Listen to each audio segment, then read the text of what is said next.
am ay leeral yi ñuy def ci benn mbir moo xam ne lu ëpp ci jullit ñi jàpp nañ ni dara newu ci moo tax ñu koy jëfandikoo moo xam dañ koy yar wala dañ koy jaay. loolu mooy lan?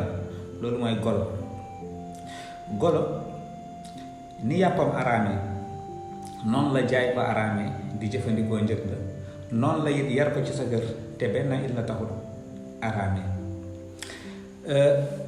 lu ëpp ci borom xam-xamu jullit ñi Ibn Abdul Barr nee na jullit ñi li ñuy mën a wute gisuma ñi wute ñoom ñépp maasa nañ ànd dëppoo d'accord ci ni njëgub golo dafa araam, maanaam jaay ko dafa araam.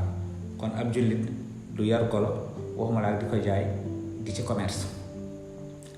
moo tax lu ëpp ci borom xam-xam yi nee nañ lu dul nga indi golo ci sa kër ngir mu lay saytu, xam nga am na golo yi mën loolu, wala ci sa place ak yi ñuy demee, bu loolu taxul golo daganu la jaay, daganu la yar, naka noonu it daganu ta lekk. loolu moom ñëpp xam nañ ko.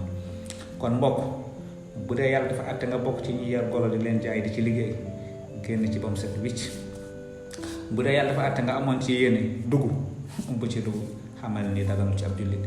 bu dee it danga cee nekk te xamoo ko woon, génn ci te xam ne sa diine permettre la ngay yor ay golo, waxuma la di leen jaay.